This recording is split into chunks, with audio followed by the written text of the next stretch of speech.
One day, when her husband was away from home, she closed the doors and invited Yusuf. The story of Prophet Yusuf. Prophet Yusuf, alayhi salam, was the beloved son of Prophet Yaqub, alayhi salam, who also had 11 other sons. Binyamin, who was the youngest, was from the same mother as Yusuf, while the rest were older half-brothers. Yusuf, alayhi salam, still a young boy, awoke one glorious morning delighted by a pleasant dream he just had. He ran to his father in excitement and said, "O my father, indeed I have seen 11 stars and the sun and the moon. I saw them prostrating to me."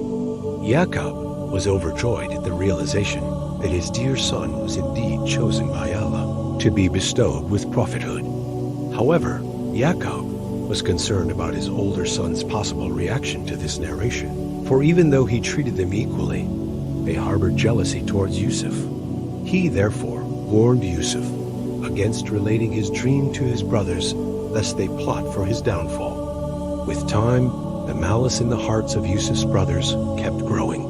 They envied Yusuf because they felt he was special, and they were not. Unable to handle their emotions, they devised a plan to get rid of Yusuf by throwing him into a well. So one day, they approached their father and asked whether Yusuf could come out with them to play. A very reluctant Yaqub said, "Indeed, it saddens me that you should take him, and I fear that a wolf would eat him, while you are of him unaware." Surah Yusuf, Ayah 12-13. But the older brothers insisted that they would take extreme care of him, and that Yusuf would enjoy himself. The next day, Yusuf set off with his brothers. They traveled far in pursuit of a well deep enough to throw their brother in. When they finally reached the well, on the pretext of drinking water, they led him to it, grabbed him, and removed his shirt. Yusuf began struggling and pleaded with them to let go. The brothers eventually outpowered Yusuf, threw him down the well, and rushed back home. The brothers ran to their father, carrying Yusuf's shirt that was smeared with sheep's blood. They cried, "O our father, indeed we went racing with each other and left Yusuf with our possessions, and a wolf ate him." Surah Yusuf, Ayah 17. Yaqub was suspicious of their story.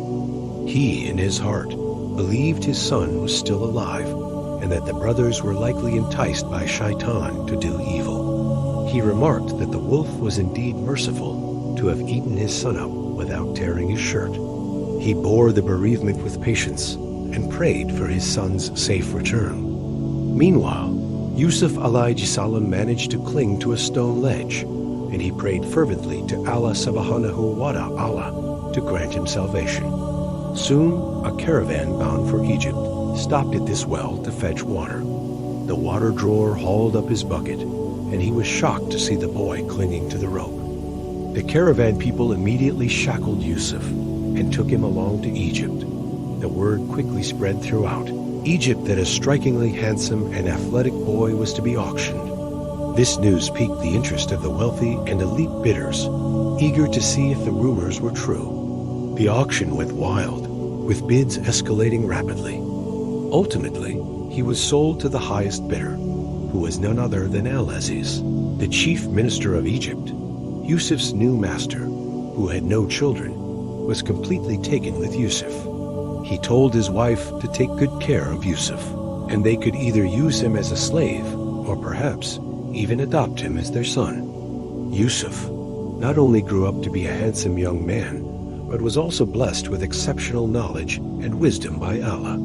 It is narrated in the famous hadith when the Prophet Muhammad ascended to heaven during the night journey. He went through the gate and entered the third heaven, where he saw Yusuf, who is said to have been given half of world beauty. Sahih Muslim 162. The Qur'an also reflects on Yusuf's virtues, stating, "And when Yusuf reached maturity, we gave him judgment and knowledge, and thus we reward the doers of good." Surah Yusuf, Ayah 22.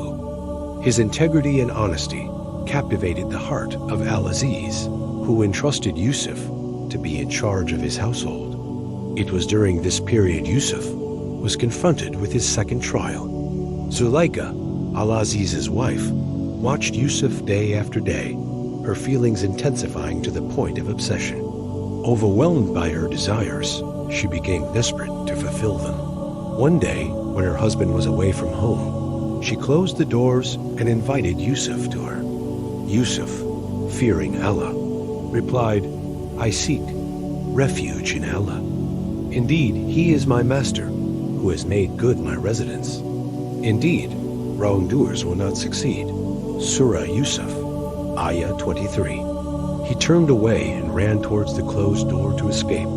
Zuleika chased after him in desperation and grabbed his shirt from the back, which caused it to rip. The door opened and Al-Aziz entered. Ashamed, she ran to him and cried, "What is the recompense of the one who intended evil for your wife, but that he be imprisoned or a painful punishment?" Surah Yusuf, Ayah 23. Yusuf alayhi salam was baffled. He continued to deny his mistress's claim, saying, "It was she who sought to seduce me." Al-Aziz was a fair man. I was confused and unsure of whom to believe. So he consulted his wife's cousin for advice. If his shirt is torn from the front, then she has told the truth, and he is of the liars. Surah Yusuf, Ayah 26. Thus, Yusuf's innocence was proven. Al-Aziz apologized for his wife's indecency and swore Yusuf to secrecy.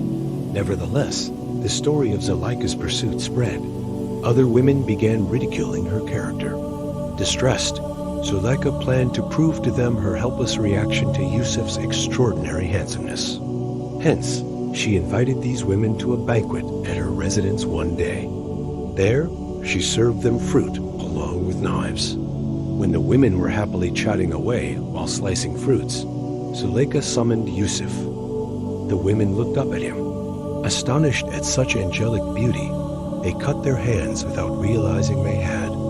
Zuleika seized the moment to announce that this was the man for whom she was blamed. She then warned Yusuf that if he denied her again, he would be imprisoned, to which Yusuf replied, "My lord, prison is more to my liking than that to which they invite me." Surah Yusuf, Ayah 33. That night, Zuleika convinced her husband that the only way to safeguard her honor and his prestige was to imprison Yusuf. This was a tough decision for Al-Aziz. He knew of Yusuf's innocence and believed him to be trustworthy, but nevertheless, he agreed with his wife. Thus, Yusuf was unjustly imprisoned. Yusuf, years in prison. During Yusuf's time in prison, he was bestowed with the ability to interpret dreams. Around the same time, two other men were sentenced to prison. The first was a cupbearer to the king, and the other was the king's chef. Yusuf's cellmates, mesmerized by his piety, sought him to have their dreams explained. One dreamt that he was serving the king wine, and the other was carrying bread on his head, which two birds were eating up.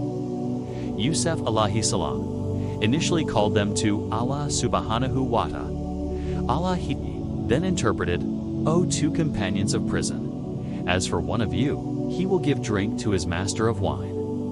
But as for the other, he will be crucified, and the birds will eat from his head.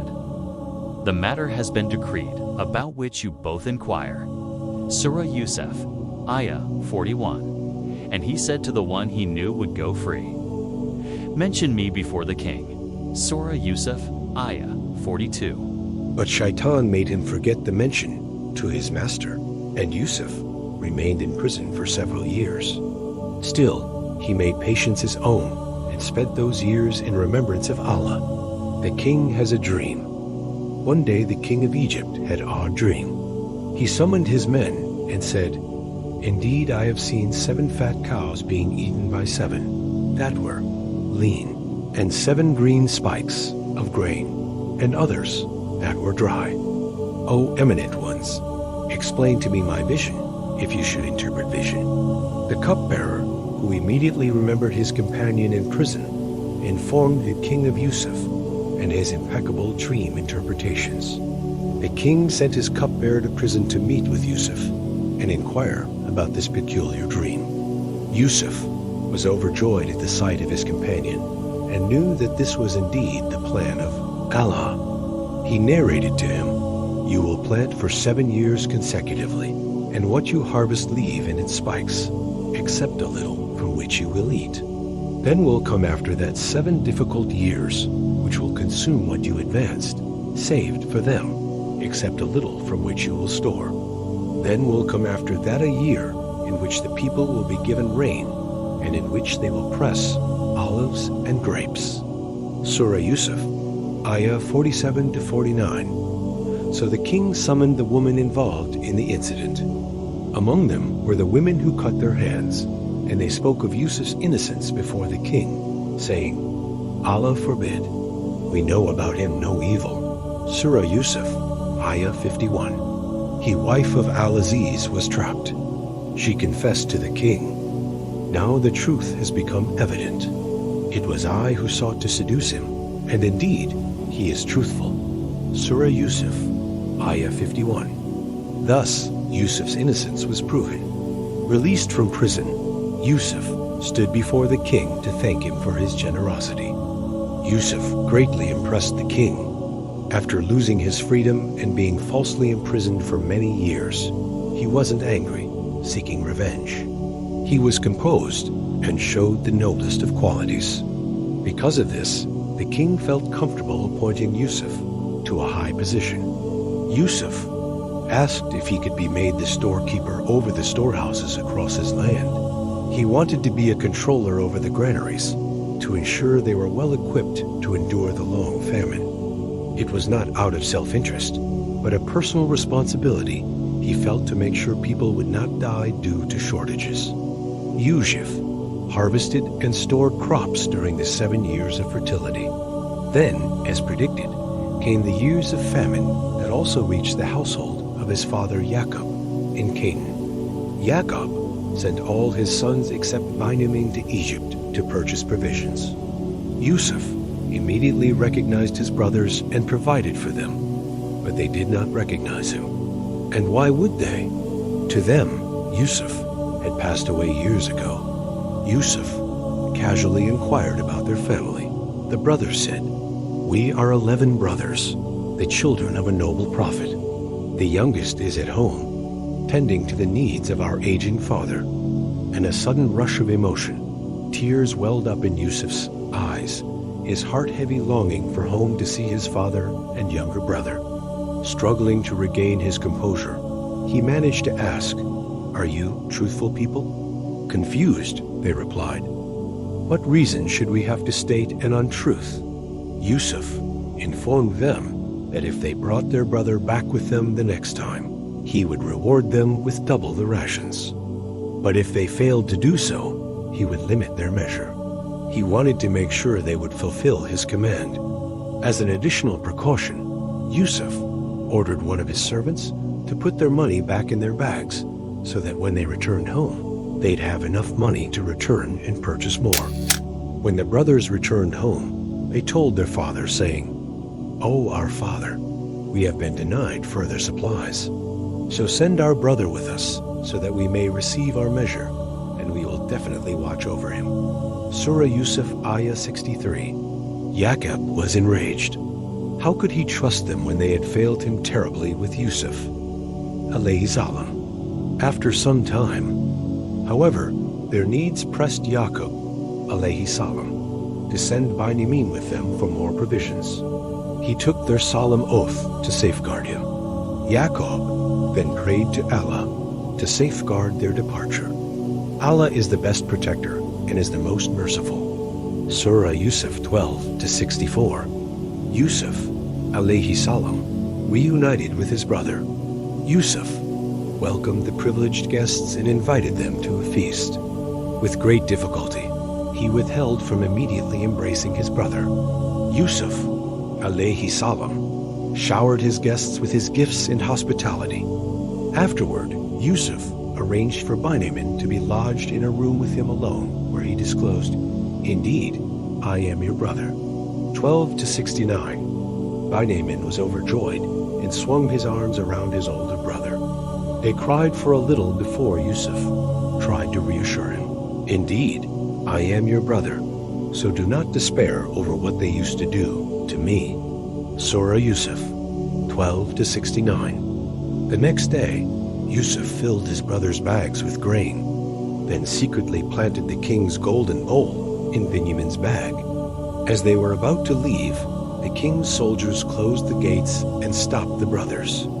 They informed them that the king's cup had gone missing. By Allah, you have certainly known that we did not come to cause corruption in the land, and we have not been thieves, the brothers protested. 12 to 73. The soldiers pursuing the matters further inquired about the consequences if the thief was among them. With confidence, the brothers responded that if one of them was found guilty, they should offer themselves a slave to the owner of the stolen cup. The brother believed this would be just to lend oneself over as property to the owner, just as the thief had taken their property. During the search, the cup was found in Binyamin's bag. The soldiers cried, "O caravan, indeed you are thieves." Shock and disbelief struck the brothers. Thoughts of their sick father at home and their promise to protect Binyamin at all costs circled their minds. The brothers knew that their father loved Binyamin very dearly, and he was a means of relief since losing Yusuf. They worried the loss of Binyamin would completely devastate their father. They begged the soldiers to release their younger brother and take one of them instead, but the soldiers refused.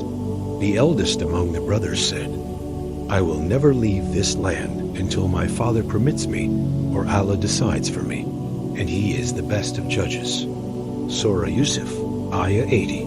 So the rest of the brothers left Egypt, leaving the eldest behind. Jacob suffers patiently. When they returned home, they broke the news to Jacob, "O our father, indeed your son has stolen, and we did not testify except to what we knew, and we were not witnesses of the unseen. And ask the city in which we were, and the caravan in which we came, and indeed we are truthful." 128-182. Prophet Jacob faced the grave situation with the grace of a true believer. Seeking any kind of peace, he turned to prayer, placing his trust in Allah. Plan. Perhaps Allah will bring them to me all together. Indeed it is He who is the knowing, the wise. 12 to 83. He hoped for the safe return of his youngest and eldest sons, who remained stuck in Egypt. Yet this new loss rekindled his enduring grief for Yusuf. Turning away in sorrow, he cried, "Oh my sorrow over Yusuf." 12 to 84. It is said that in his sadness, he cried so much his eyes became white from grief, which led to his blindness. His condition became so bad, the brothers began to worry about his health. They warned Jacob, "By Allah, you will not cease remembering Yusuf until you become fatally ill or become one of those who perish." Surah Yusuf, Ayah 85. In his steadfastness, Jacob responded to his sons saying, "I only complain of my suffering and my grief to Allah, and I know from Allah that which you do not know." 12 to 86. Commentators believe that in saying this line, "I know from Allah that which you do not know," was expressing his belief in the goodness from Allah. He anticipates that Yusuf is still alive, and that the vision he conveyed to him when he was young would still hold true. Jacob then responded, "O my sons, go and find out about Joseph and his brother, and despair not of relief from Allah. Indeed, no one despairs of relief from Allah except the disbelieving people." 12 to 87. The return to Egypt. The sons returned to Egypt once again. They met with Yusuf and pleaded that tragedy had befallen them. Yusuf gave short image. Yusuf then spoke to them in their native language. "Do you know what you did with Yusuf and his brother when you were ignorant?" Surah Yusuf, Ayah 89. It didn't take long for the brothers to realize that this was indeed their long-lost brother, and they began to tremble in fear. But Yusuf comforted them, saying, "No blame will there be upon you today. Allah will forgive you, and He is the most merciful of the merciful." Surah Yusuf, Ayah 92. He then said, "Take this, my shirt, and cast it over the face of my father. He will become seeing, and bring me your family all together." Surah Yusuf, Ayah 93. As instructed, the brothers cast Yusuf's shirt over their father's face, and Allah miraculously restored his eyesight. They beseeched their father to seek Allah's forgiveness for them. Together, they all set off to Egypt, where Yusuf warmly welcomed them. Yusuf raised his elderly father upon the throne. He said, "O my father, this is the explanation of my vision of before. My Lord has made it reality, and he was certainly good to me when he took me out of prison and brought you here from Bedouin life after Satan had induced estrangement between me and my brothers. Indeed, my Lord is subtle in what he wills. Indeed, it is he who is the knowing, the wise." Surah Yusuf, Ayah 100. Allah, in his infinite wisdom and mercy, brought about the reunion of father and son after many years of separation. In a beautiful fulfillment of Allah's Subhanahu wa Ta'ala decree, the surah, which began with Yusuf's عليه السلام prophetic dream, concludes with reaching the point where that becomes a reality. Yusuf عليه السلام makes a dua to his creator, thanking him for all his blessings. "Creator of the heavens and earth, you are my protector in this world and in the hereafter. Cause me to die a Muslim and join me with the righteous." Surah Yusuf 12 to 101. Brief summary. Prophet Yusuf knew from his dream that he was destined for greatness, but it seemed at every turn of his life he was met with difficulties and adversity. He was betrayed by his brothers, sold as a slave, and unjustly imprisoned. Yusuf, alayhi salam, could have chosen to be bitter and question Allah, subhanahu wa ta'ala, by saying, "I thought you had ordained for me greatness." He could have easily complained and asked, "Why do these things keep happening to me?" But he knew better. He knew Allah, subhanahu wa ta'ala, had a plan for him, and he had to just keep faith. Yusuf focused on being the best he could, treating people right, with respect and dignity, and doing more than what was requested of him. If he did his part, he knew Allah would take care of him. He was taken away as a child and grew up not knowing his family. And despite these odds, he grew to be a man of noble status, respected by all those who met him. From Al-Aziz to the women who cut their hands and to the king, they all admired Yusuf for his excellent qualities. It's a lesson that circumstances don't make the man. They only reveal him to himself. It is also noteworthy to mention that the story of Prophet Yusuf holds a unique place in the Qur'an. He is the only prophet to have his story told chronologically within a single surah, titled Surah Yusuf. Contrast this with the stories of the other prophets, which are mentioned in different surahs and require piecing together. We strongly recommend readers to listen and follow along with the translation of Surah Yusuf, as it beautifully recounts the entirety of the Prophet Yusuf journey. There was certainly in their stories a lesson for those of understanding.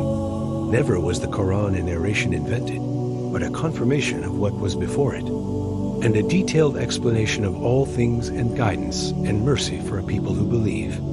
Surah Yusuf Ayah 111. 943.